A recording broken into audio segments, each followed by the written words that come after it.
All right. Well, welcome everyone to our January 2024 Coffee and EVs. Got a few folks on. We may have some other folks join us, and we'll just drop them in if they join. And we do have a special guest speaker tonight. We've got Mr. James Taylor. And he's a former Tesla Model Y owner, now driving a Rivian R1S, one of the very few in the state. And he's going to tell us a little bit more about his experience with the Rivian and also getting a couple different Tesla wall box chargers connected on the same circuit. So if you've got a couple EVs and you don't want to go through the expense of installing separate circuits, you can share power on those circuits.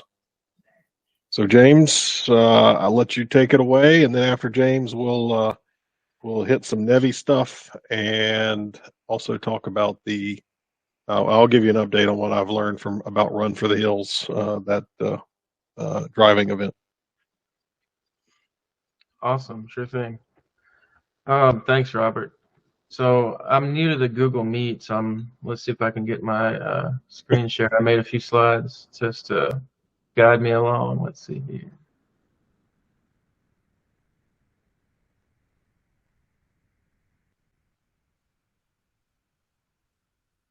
Can y'all see the slideshow? Yes. Okay. So a little background. I got into electric vehicles when I first discovered Rivian years and years ago. I put in a deposit as soon as I could scrap the cash together at the time, and ultimately I ended up waiting about 2 years before I took delivery of my R1S in September of 23. So when I got to the service center in Gaithersburg to take delivery, it just made my day to see that screen light up with my name on it and be able to hop in and start configuring things and get moving. And the very first thing I did after I drove it back from Gaithersburg to Martinsburg, I just completely bypassed my house and drove it straight up to Cacapon State Park and drove it up and down the mountain twice because I just love Berkeley Springs and that area, and the Cacapon State Park is my favorite that I've been to so far in the state. And so this picture is there, showing off the outlook. And then a lot of the state parks, they'll have, almost heaven, West Virginia signs. And I made sure to get some photos of that, of my new adopted state, since I've only been a West Virginia resident since late 21. And then that's the little Rivian key fob, and with a Cacapon mascot attached to it, because I thought it was pretty neat. Rivian's mascot is called Gear Guard Gary, and he's basically a Bigfoot character. So for those of you that have Teslas or you're familiar with the Sentry mode, when it takes recordings of folks getting close to your car or whatnot, in the Rivian, Gear Guard Gary shows up holding an old, I think 60 millimeter camcorder, taking pictures of folks. For a snapshot, I took delivery on 9/5. I've driven close to 8,000 miles with it since I've gotten it, averaging 2.05 miles per kilowatt hour, and it's told me I've consumed 4,048 kilowatt hours worth of energy since September, both in public charging and at home charging. My range is pretty much 306 miles in conserve when you're really pushing it. And then, but most of the time I drive around in all-purpose mode, with each motor. There's 4 motors, one on each wheel going. And to keep the battery healthy, I usually daily drive it from 70%, and that gives me 196 miles of range. And that's just showing that little stat. So to get into the charging side, I'm fortunate enough to have my own garage. And initially, when I had things configured for my Tesla, I had a Gen 3 wall connector installed. And so when I took when I took delivery of the Rivian, I needed an adapter, and so I sought out some of y'all's advice, on the Facebook group, and you guys tuned me into the to several models, but the one I really liked the suggestion of was the Tesla Tap Mini, and that was is great. It never had any errors pulled between any charger I connected it with in the Rivian. It was always, on point every time, solid connection. And so I used that up until about a month ago. I finally had a universal wall connector installed in its place. And that's the one that Tesla came out with about 6 months ago that's got the J1772 adapter built into it. And basically, there's my main power box. It's in the garage, and then they the electrician, they pulled out some of the conduit that was there with the old connector, routed it up and over the garage door, and then connected it to the Gen 3 connector on the opposite side, so that I didn't want to let the equipment go to waste because I had it, and I figure if I have guests or anyone with an EV visiting, they can charge up, or maybe one day I'll have a second car, or a significant other with a second car and need to charge it up. But this here is what the universal wall connector looks like. It's very similar to the Tesla Tap Mini. Basically, you just push the button when you're pulling it out of the wall charger, and the adapter stays connected to the NACS, the Tesla input itself.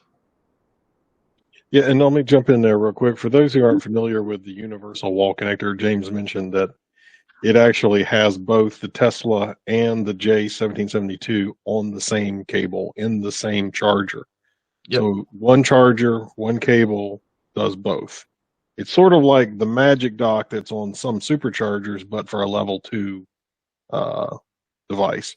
And this is also, if you remember the news about Hilton deploying 20,000 Tesla chargers at their hotels, it's this charger, so that one charger can charge both Teslas and non-Teslas on the same charger with no additional equipment.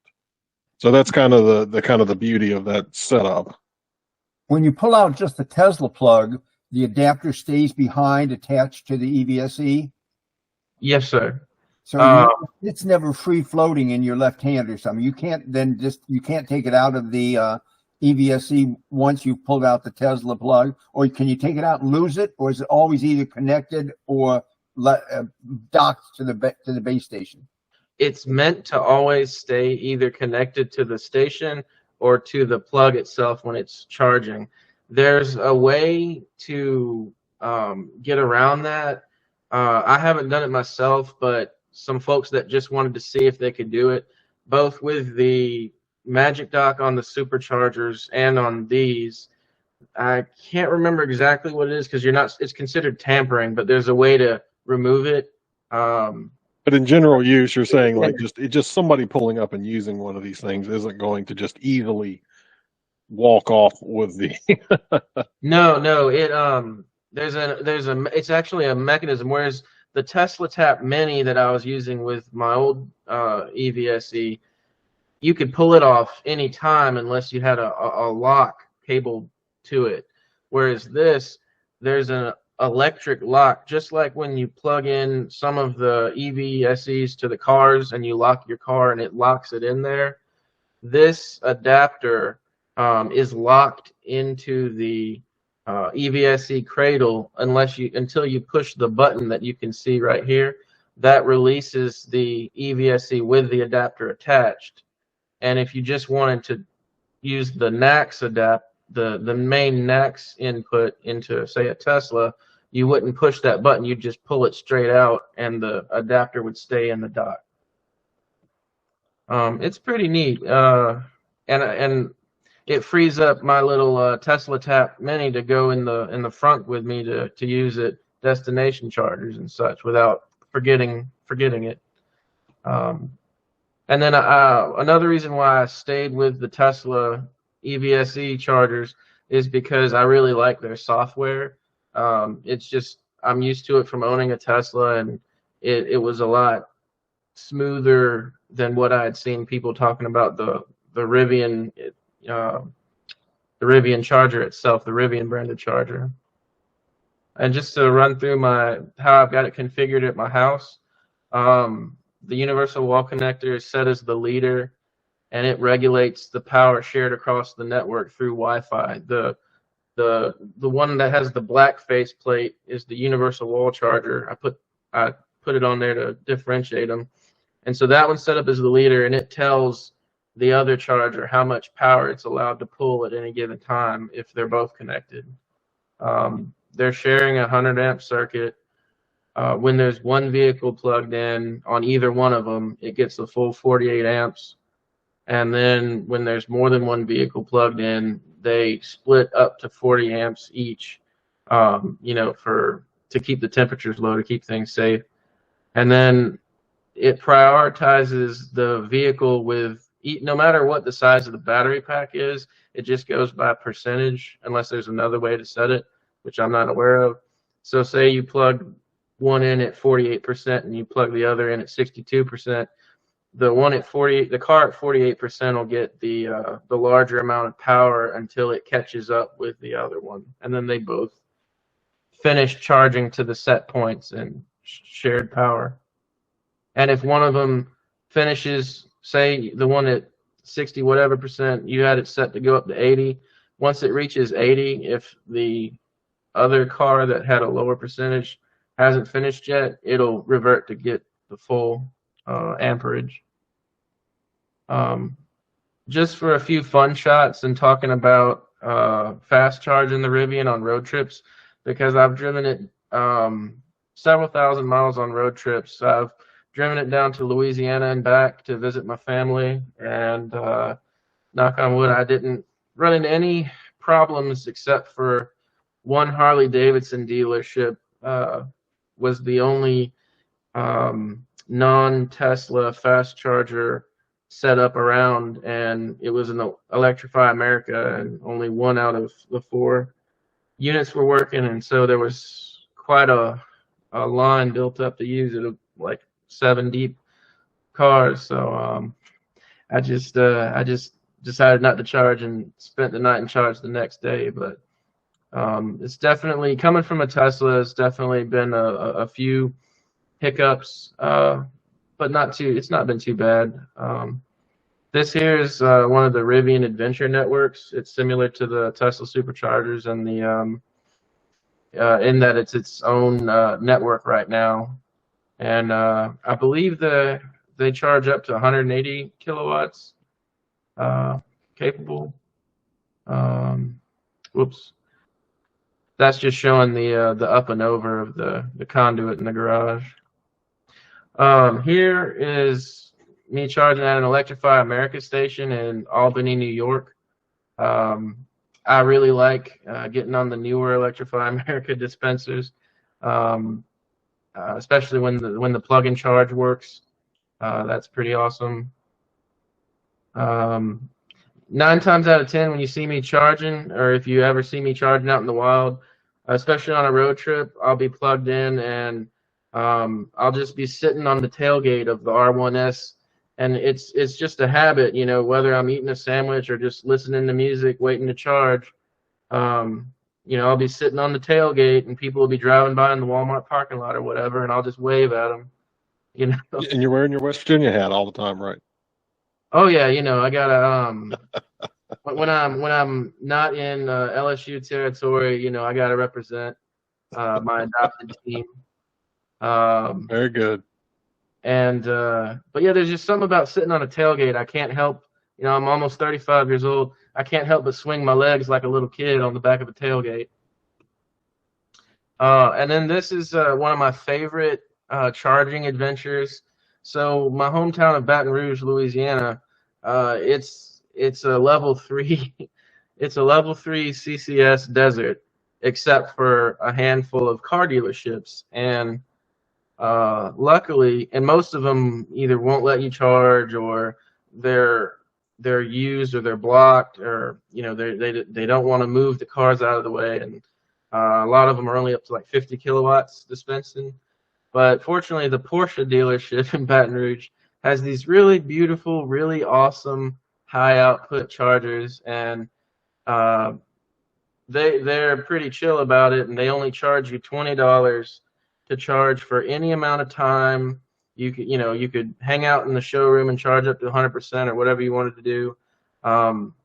It's just $20 to do the whole thing. And from my experience of what I've paid at some of the EV Goes and charge points and stuff, $20 to put in 135-ish kilowatts of power or kilowatt hours of power is a pretty sweet deal. So, and plus, I just think the units are really slick looking. Gotta say.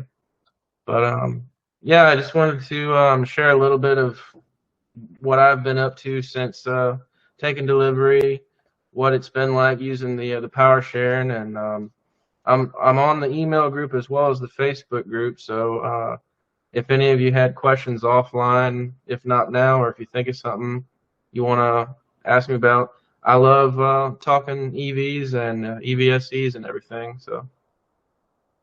All right. Well, thanks, James, for sharing, and great looking vehicle, and you got a great charging setup.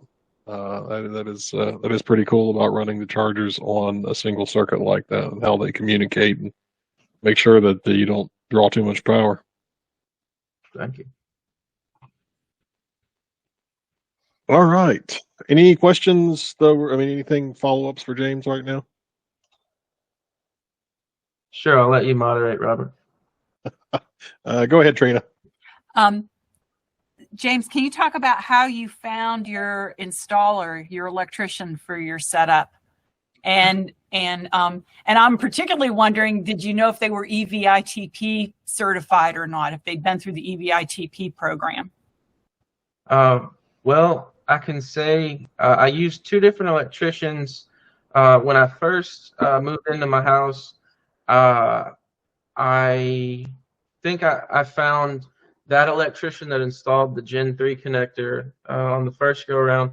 I believe it was through the Tesla's website.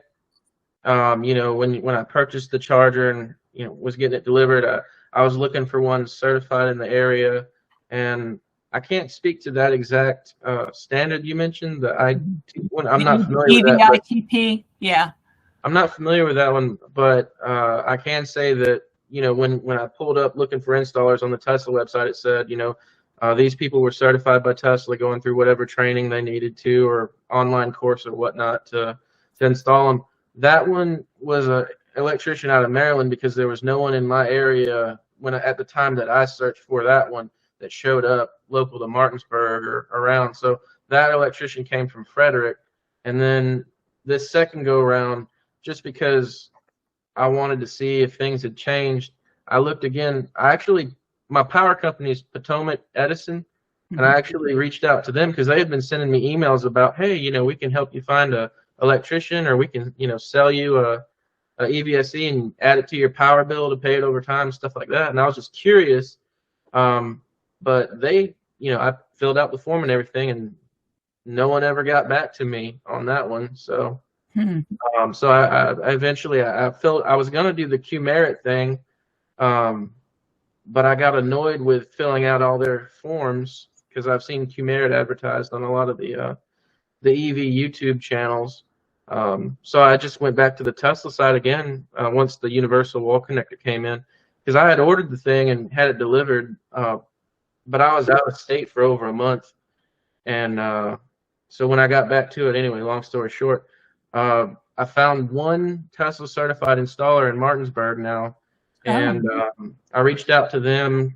The quote that they issued me, that when they came out and did the site visit to see what all was involved, it actually cost the same for me through them to get the original charger moved over, the conduit run, and the new charger put in as it did the original work. So I thought that was real fair and real fun. And do you just have 200 amp service at your house? Because I don't know why I woke up this morning thinking about that, but Yes, I have a 200 amp service, Okay. but I have and these are things that an electrician asked me too. I have gas heat and gas water heater and gas So you don't stove. have as much power draw from other appliances. Yeah. Right.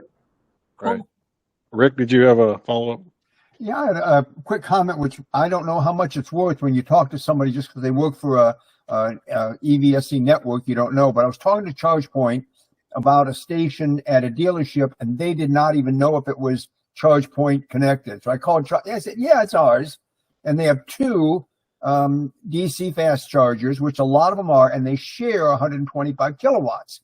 So that's 62.5 apiece. I said, "Well, how does that work when they share them?" He said it's actually one of two ways that the host can pick. One of them is that when the second car plugs in, you're each maxed at 62.5. And if you're 80% full, you're going to be getting 10 kilowatts, but the other still is only getting, 48 or 50. He said the second way is that if your stated charge is high enough that you're only pulling, 30 kilowatts, the other person gets the entire 95.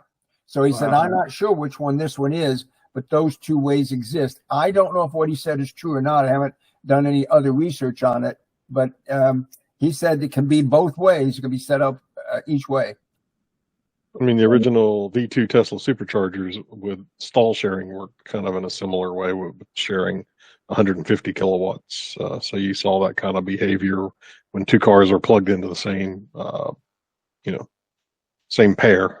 They would split the power. Any other questions or comments? This is a weird question, probably for all of y'all. How many of you charge? That looked like an integrated garage. The garage is part of the house, right? And how many of you have that kind of setup and you go ahead and feel safe enough to charge your vehicle inside that garage, or do you charge outside? Oh, everybody's charging inside. All right. Okay. All right. Cool. My garage is detached. But Yeah. I wouldn't hesitate to charge in the house. Inside. Okay. Yeah, I have for 7 years, never even had to worry, even with the bolt problems that they had. Yeah. Never bothered me, ever. No worry. Well, congratulations on your R1S. I saw my first one. I call it In the Wild. It was a matte gray one as I was coming back from Cheat Lake. And I was like, oh my God, an R1S. I don't think I'd seen one in town yet. Pretty cool. I love the color. Oh, thank you so much. Yeah, for years and years, I'd been doing either black, white, or gray. And I was like, I got to do something different this time. I got to do something different. And I do love the green. I'll say I work in Washington, D.C. and Bethesda, Maryland when I go in person to labs and stuff. And so I pass, what I would call Rivian country, around the service center there when they're making deliveries and stuff. So I'm seeing a good bit of them around there. But when I start driving on 270 and 81 to get back here, I'm the sole one usually. But for the first time, I was driving back at night a couple weeks back, and for the first time, I saw an R1T shoot past me, and it's just surreal seeing. For me, it's still surreal seeing one, and I'm like, oh, so that's what it's like. And I'm so used to on that road here, and engines and stuff when I'm getting past by an EV, it startled me a little bit because I'm just locked in on cruise control, and it's like, shoom. This is something else. A friend of mine's son has the R1S. He's a doctor down around Huntington, and I think he may live across the river there at Huntington. But I think we're starting to see a few more. The R1Ts are more prevalent, but starting to see a few more R1Ss. And my doctor has a R1T. Scott? You might be on mute, or you. I'm sorry. Congratulations first. It's a really nice vehicle, and thanks for a great presentation. What's the towing capacity of your Rivian? I don't know it offhand, but I'm happy to No, I can look it up. I was just curious. I want to say that the pickup truck tows more. I think it's a maximum. I might be wrong, but I think it's a maximum of 11,000 pounds. and the R1S is like maybe 97.50 something like that. It's Oh, just yeah. Okay. I've got just a lightweight camper that even loaded is maximum about 3,200 pounds. So that'd be easy for. Oh yeah. Rivian, any Rivian will be able to tow that. Yeah. The Model Y is just 3,500. Yeah. I called PlugShare the other day because I saw a big powered EVSE in West Virginia, and I got closer. And it wasn't until you clicked on it you saw it's restricted to Rivians only.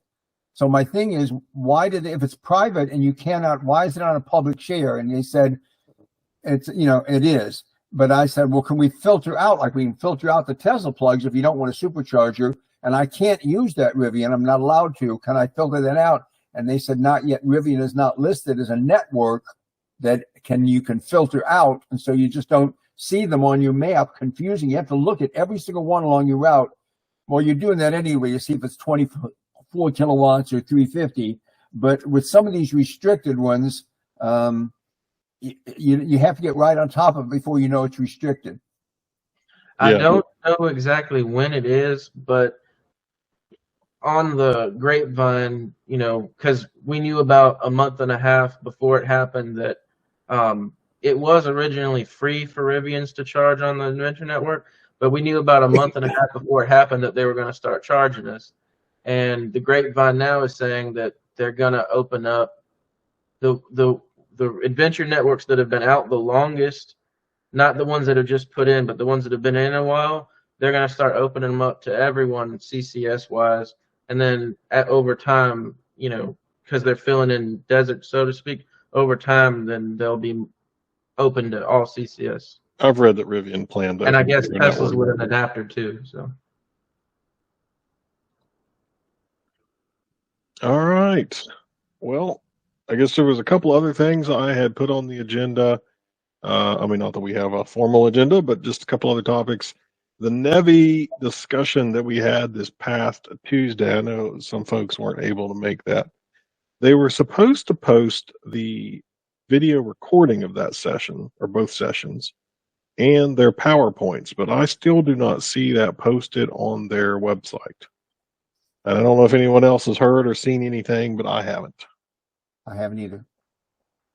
Go ahead, James. Oh, I was just going to ask because you saying that reminded me. I was on the Amtrak when the EVA annual meeting was going on, and I know they were recording it, but I kept losing signal. Do you know if they're going to publish that one to the pub, or on their YouTube or something? The national group's meeting. I'm not sure. Rick, do you know?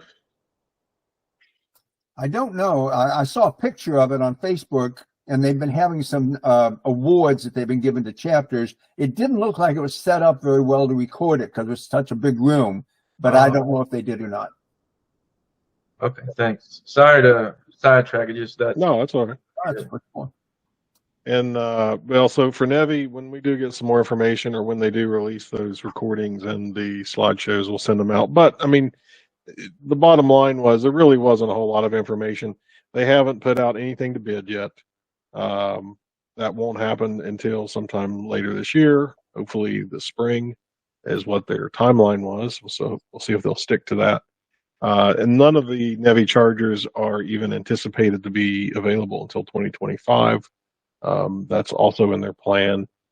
They will be holding some in-person meetings around the state.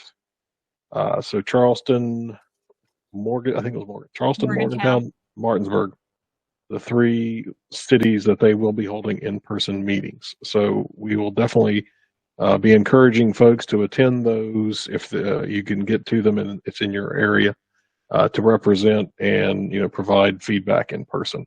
And Robert, go ahead. Are you going to ping DOT to ask when stuff is going to get posted? Does anybody remember? I was multitasking when I logged in, and it was my anniversary, so I was cooking my son's birthday the next day. So I was in the kitchen. I asked the questions about the expenditures to date. We keep getting money. What are the expenditures to date?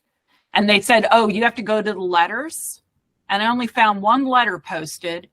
And it doesn't say anything about what the intention is for the use of the funding. It's not like a proposal. It was just the letter that was there was just the U.S. Department of Transportation coming back saying, we approve your plan. And that was it.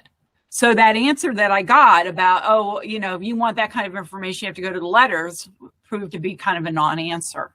Mm. And then I had a question for anybody else who saw it.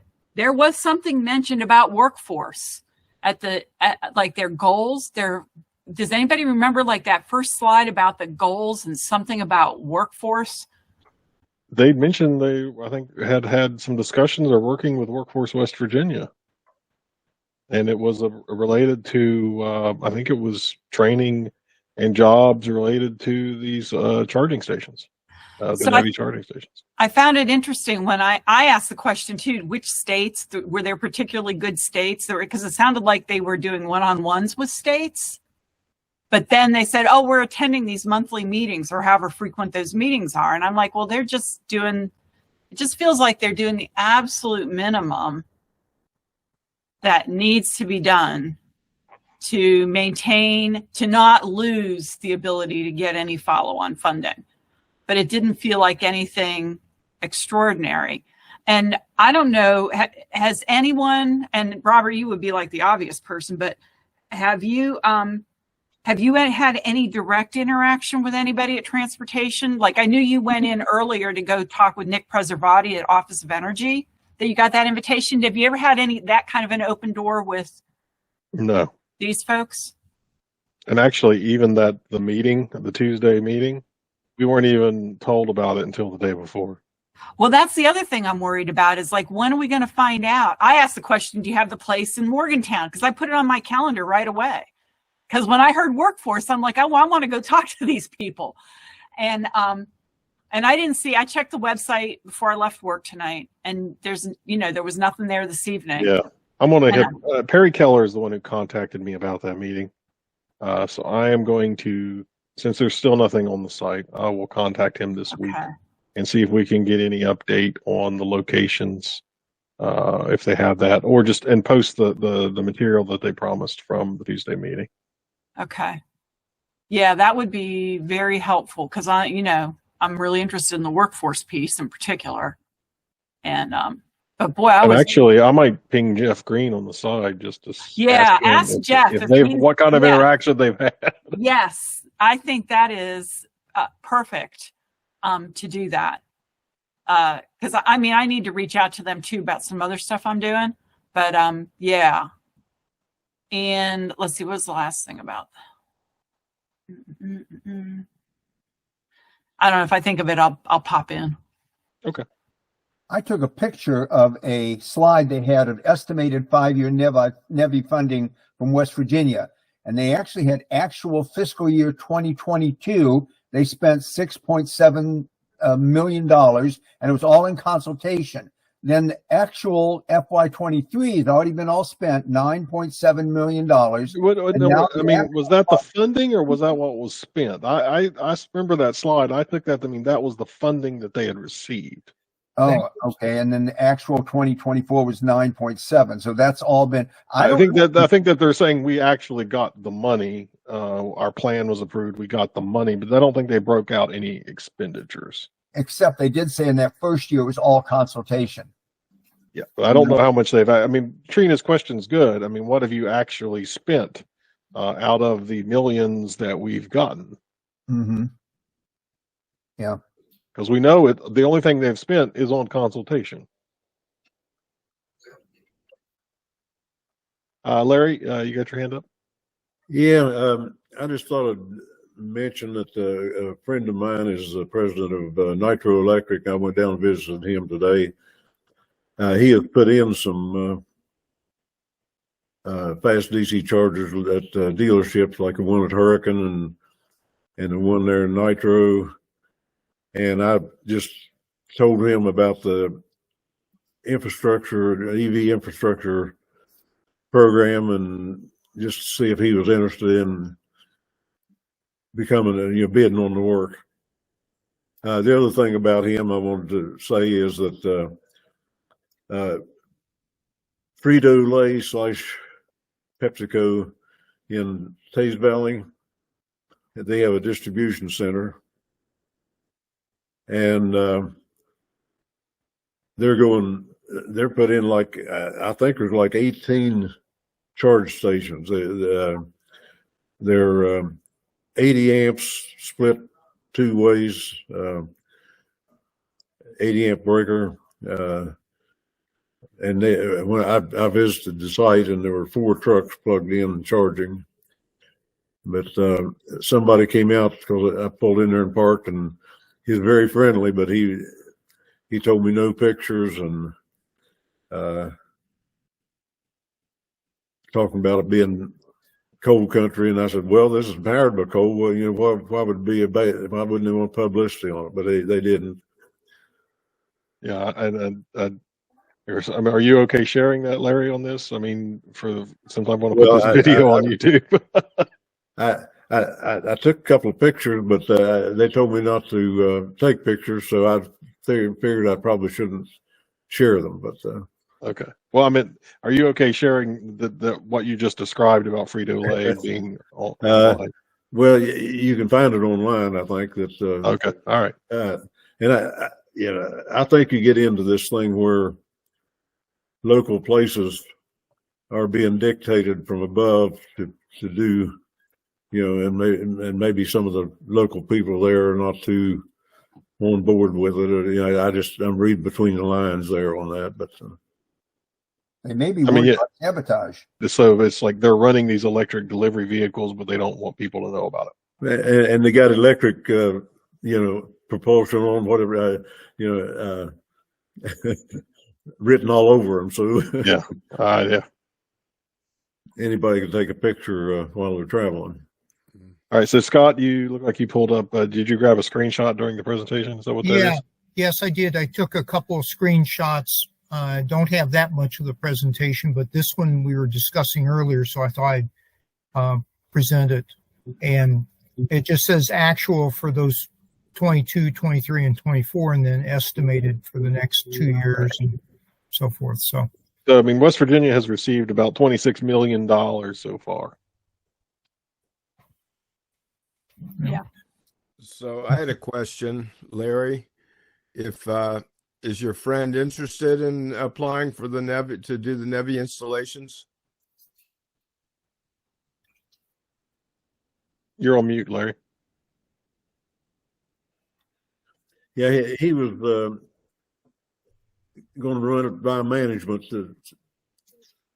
He sounded interested, but nothing definite yet.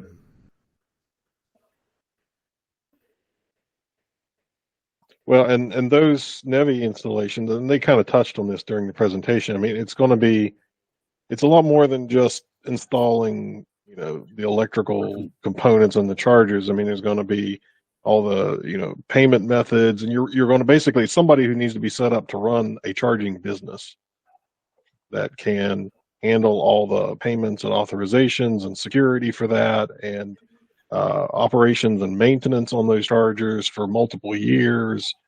So you're basically going to be running a business. It's going to have to be someone who's familiar with all that.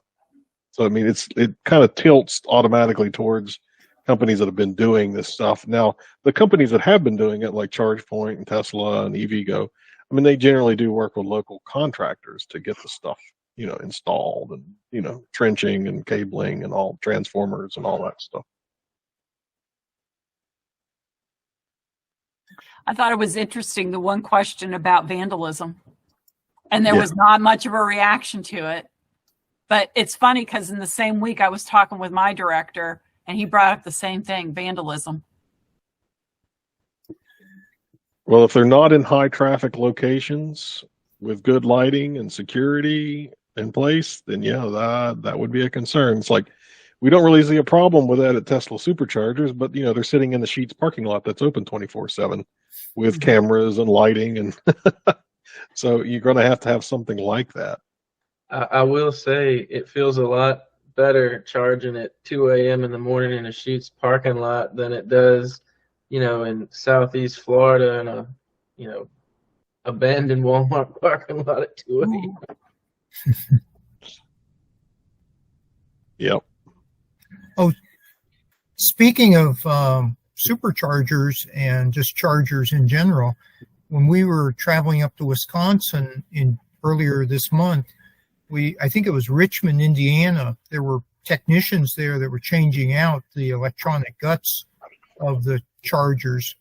They took out 4 of them, and we're working on those, and then we're going to switch to another bank of 4, and to get improved electronics that would then allow opening up to all the brands is what their intention that they were doing, and they'd done several others in the Ohio, Indiana, Illinois area. So. Yep. I mean, we're supposed to be seeing the first adapters arrive to General Motors and Ford owners, I think, in February. That was the last word I heard. So it'll be interesting. Go ahead, Rick. Yeah, and one of the interesting things, and first of all, Robert, thank you for putting together that whole list of questions and getting it to them. And my questions were near the top, and they were answered. And one of the questions I had is, you made the decision to put all of these. Are you talking to Ohio and Virginia and Maryland as to where they're putting them? If they put one in Gallipolis, which they already have, do you need one in Point Pleasant? And the answer was, there were 2 parts to the answer. One of them is, no, we're not talking to those people. We'll just put them in wherever. But the other thing he said, and Robert, tell me if I mistook what he said. He said, we're planning to deploy all these NEVI chargers, and we anticipate that will be 10% of the number of fast chargers we need in the state. So we don't care if there's one at Pilot and another one across at Midstate Chevrolet, and then a NEVI site at the outlets. They're all going to be able to be used eventually. And I thought that was interesting because they said they're going to put out about, over 100 chargers in phase 1 and phase 2. And they figured we'll need over 1,000. So they're not worried at all. This is going to satisfy that 50 miles. They don't care. They think that's going to be great. Did that what you got, or did I mishear? No, that's pretty much what I got. I mean, they're basically and to be fair, I mean, they are kind of locked in a bit based on the federal guidelines, regulations, requirements for the funds. They do have to stick to that 50-mile stuff pretty carefully. I mean, personally, I think putting some of these chargers in some places is kind of a waste if you've got NEVI compliant chargers just across the state line, like in the Wheeling area, for instance, in the Northern Panhandle. But, that's our opinion, and, they'll do what they got to do. I still feel like, and I filled out the survey and I answered their questions. I responded to all the existing locations that they're proposing in phase 1 and things like Sutton and versus Flatwoods kind of stuff. And even the Eastern Panhandle and the Northern Panhandle. I would rather see more emphasis go towards the other corridors. 19, we know that's a major travel route. 48. And then Corridor G being a major travel route. I called those 2 out specifically, saying, if it has 4 lanes, then you are anticipating a lot of traffic. If it has a lot of traffic, it needs to be treated just like the interstates. Are they designated EV corridors? They're not currently. They are not. So they are not going to be in phase 1. We know that. But in phase 2, where they can open it up, then in my mind, you shouldn't go anywhere else until you've covered those corridors with the same level of DC fast charging. Yeah, I think putting them in libraries and schools until you have the corridors covered doesn't make much sense. Get the corridors covered. Yeah. John, I think you had your hand up. Yeah, did they cover the NACS connector where they're going to? Well, and also I think some of us may be there were 2 different sessions. There was a session at 5 and a session at 6. And Trina, it sounded like you might have been on the second session. I know I was on both. You were on both. Okay. Mm-hmm. I was on the first one only. That question, we did pose that question and they answered it. And when I heard his response in the first session, it sounded like they were going to, yes, they were going to have NACS and CCS required in their proposal per stall. Now, that means that stall can only use one or the other, but each stall would have both plugs. Now, that's what they said. Now, that doesn't mean that's what's going to be written into the RFP. Is Chatamo dead for NEVI or? Yeah, Chatamo basically doesn't exist. CCS is the only requirement.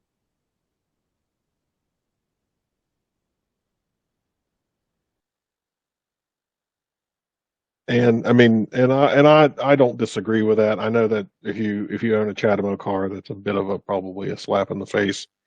But there are very, very few Chatamo cars, and it's a kind of a larger investment to make for such few vehicles that actually use that plug. And can't they get an adapter that would be suitable for that voltage or not? I've actually seen an adapter in Europe that will go Chatamo to CCS. Now it's very expensive, but there was an adapter, and so if there's enough demand for that, I would expect they might make something like that available. Go ahead, John. I think the downfall for them adopting or considering Chatamo even in the mix is because of the limitation of the voltage coming to the car. They're trying to get that higher voltage, is my understanding. Well, I mean, yeah, 50 kilowatts. The cars that can use Chatamo are generally limited to 50 kilowatts. So, there'll be very slow charging vehicles. And again, really the only vehicle that mattered on is the Leaf. And not every Leaf was even equipped with Chatamo. It was an option for the first several years. So the base Leafs didn't even have it. The Leaf that I owned, the 2015 Leaf that I owned, didn't have it. So it was an extra cost option. So there aren't that many vehicles that have it. There were some plug-in hybrids that have it, the Mitsubishi Outlander, and there might have been something else that had it. I forget. But they're plug-in hybrids. That's not really that much of a concern. And I'm in the process because I do have that adapter for the Tesla. I've been trying to offload it, but I just don't want to take a chance of shipping it to a scammer. But they probably about a year ago, ChargePoint changed their software, which produced an error and would cut out charging because they kept trying to bump the voltage above that 50 kilowatts, from what I could see, and from what I was understanding from forums. And I haven't been back to Athens or through Athens, but I know they changed. Last time I was up there, I just went by to see if they were even enabled again yet, and the Chatamo has been disabled on most of those for like 2 years now. Yeah. All right. Well, we're coming up here about 10 minutes till. I did want to mention what we talked about at our last meeting, the members meeting. I did contact. Let me share that. I did contact these folks, the 24 Hours of Appalachia Run for the Hills. And for those who weren't in the last meeting and didn't catch that, this is a charity driving event. So it's like it's based on, kind of like 24 Hours of Le Mans, but it's 24 Hours of Appalachia. So it's a 600-mile, 24-hour trip through West Virginia, but it's pretty much back roads. Not a lot of interstate here. So it's a charity thing. They're doing it. Actually, it's coming up here this weekend, I guess, February 3rd and 4th. They're doing this event. But they mentioned in the article that I read that there was so much interest. They had 75 teams competing in this event coming up here in early February, that there was so much interest that they were considering doing another run in the summer. So there may be a summer event for this. And so I did contact them via their website, the people who are organizing this, telling them of our interest about maybe fielding an electric vehicle team. And have not received a response yet, but I will follow up with them. And it's not confirmed that they will actually do a summer event. But if they do, then we were talking about, it would be really great if we could get an electric vehicle, a team to compete in that representing WVEAA. So more to come on that if I can find out anything and if they actually schedule a summer event.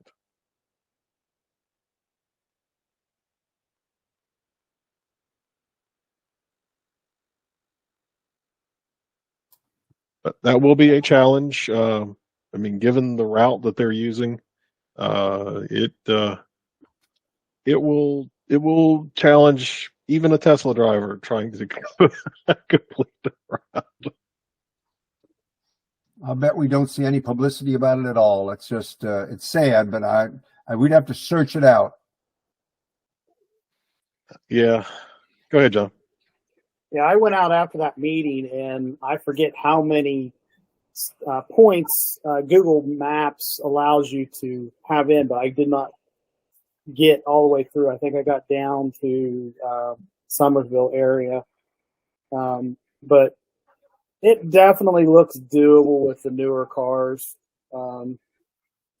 It just matters the rules, whether you're allowed to deviate off the course to go charge.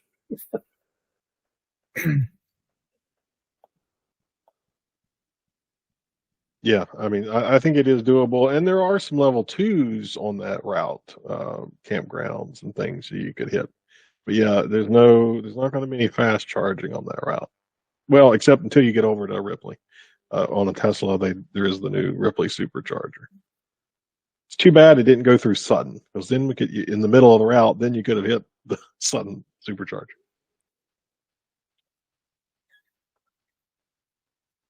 All right, so more to come on that. Any other comments or questions? But I'm looking at the Facebook page right now, and this is just any vehicle can run, right? You guys are talking about fielding an electric vehicle team. Yeah. Okay. All right. Just making sure I didn't miss something here. Most vehicles, I mean, they're of course going to be gas and diesel powered vehicles. Yeah. And you'll have a 2 to 3 person team. Yeah. In the vehicle, navigator, driver, swap off kind of stuff. But the course does have to be completed within 24 hours. So that's, the challenge: 600 miles, back roads, lower speeds. It is going to have checkpoints, so you will have to complete segments at the checkpoints. I mean, and I've always wanted to do, personally, I've always loved the idea of something like this, but I just thought it'd be great if we could field an electric vehicle. So I will follow up with them and see if I can get any more information. And I think it could be some publicity for them. Oh, hey, Robert Pingen, contact Pingen Chen. Okay. Because this would be, he's always looking for outreach events in West Virginia. If they do another one and we want to field an electric vehicle group, Pingen might be. Well, I'd love to have, if we could come up with 2 or 3 teams who want to do it. Yeah. Yeah. I don't know what the entry fees and all that stuff are. We'll have to see what that is. But yeah. I mean, you'd send me and Rick on that one. There's 2 purposes for a check-in point. One of them is that you hit all the areas, but the other is that you don't get there at a time that shows that you broke the speed limit. Right. They don't want you going 80 miles an hour and then charge for an hour and then go 80 on a 40-mile. Or are they just going to have no speed? Look out for the cop. I don't know that they didn't get any details. Is it going to be like Cannonball Run style? Don't ask, don't tell. Smokey and the Bandit. I think there's too much liability for them as organizers if they allow that. If they, I think they would have to show due diligence. And I mean, they can't control what you do, but they would have to try to show that they did. Yeah, and we electric vehicle owners are going to be trying to do it as energy efficiently as we can. That's right. We won't be speeding. Yeah, that's right. One more thing I was going to say was 2 events there. Well, I was down at the Save Our Solar rally at the Capitol on Saturday afternoon, and Thornton, I think he was on the call, talked. I missed that speech, but anyway, I actually had pulled in and parked on Greenbrier right next to one of the Tennessee Tech vehicles. Oh yeah, we were talking about that earlier in the call, Scott. I was having problems with the sound system. I'm sorry about that. Yeah, I think Larry and somebody else had seen it. John Averill. Well, let's move on. The other thing I was going to say was there's an event called E-Day on the 13th of February at the Capitol. I realize this is solar, but it's related. They're going to be advocating with legislators about community solar and also codifying in law full value net metering rather than letting Public Service Commission have a say about it. So there's bills that they're pushing to have that occur, and I'm going to be joining them on the 13th. If anybody else wants to come, get a hold of Leah Barber with Sun. Well, and United Neighbors. Pardon? Did Sun send that out? I don't remember seeing that. Well, it wasn't so much sent. I got a call from Leah, Okay.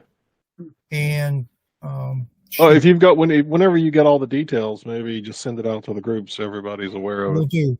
Yep. Yeah. And I was a speaker at the rally at 2 p.m. on Saturday in the rotunda, first floor of the state capitol. And I spoke 5 minutes or so, and I'm very, very strongly opposed to them not giving 1 kilowatt hour credit for 1 kilowatt hour, exported to the grid. And I made it very clear. And I still have to submit my written comments. Those of you who have solar or know anything about solar, you can still submit comments. The rate case involving now it's they call First Energy is the owner, but the evidentiary hearing for this big rate case, all the matters were resolved except that meeting. They had that evidentiary hearing at the Public Service Commission, but even now, all the way up to when the order goes out, then you can make comments. Right. All right. Well, that's definitely, folks. Definitely make comments on the. I think we've got an echo going here. Let me see if that helps. It's Laura. Yeah, sorry, Laura, I muted you. Just it was creating an echo. And I think Laura, Rick, you said that's your sister who joined? Yeah, was she making the echoes? I don't know. Yeah. We took care of it, but Okay. Nice to have you, Laura, with us. I know you're driving Rick's old Bolt. Oh, she dropped off video. Yeah, she popped away, but she knows. Okay. I think John had a hand up too. Oh, John, yeah. Yeah, I came across the video. I didn't get a chance to post it, but there's a gentleman doing a solar cannonball run, an actual cannonball run. And when I picked up his video, he was in Texas. He has a solar setup and some portable, flexible solar panels that he sets up and charges his car. And he's not plugging it into the grid at all on his run. So I haven't looked this week to see where he's at, but it was very interesting. And you can find that on YouTube. I'll try to send out a link. What's he driving? Tesla Model Y. A Y, okay.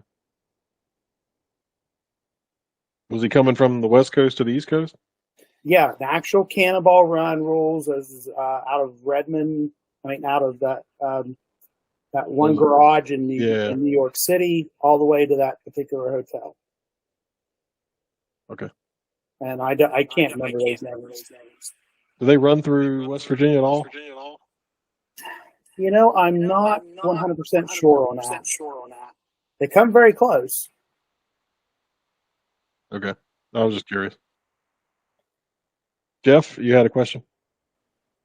I was just going to follow up, John. I think that gentleman was interviewed on Out of Spec podcast by Francie. I think he's completed it, but I won't do any spoilers with you. But if it's the same guy, it's Model Y, had his portable solar units. Yeah, it's a pretty amazing story. But I think the concluding interview is on Out of Spec podcast. Okay. Well, if anybody's got the link to it or whatever, just send it out to the group. Thanks, Jeff. All right. Well, we're right at here at 8. So if no one has anything else, we'll go ahead and wrap it up for the month. Any last minute comments or questions before we sign off? Great Okay. evening coffee. Thanks, everybody.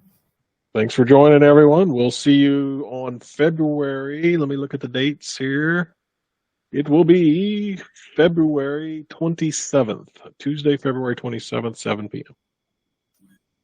So mark your calendars and we'll see you then. Y'all take All care. right. Take care. Have a good evening, everybody.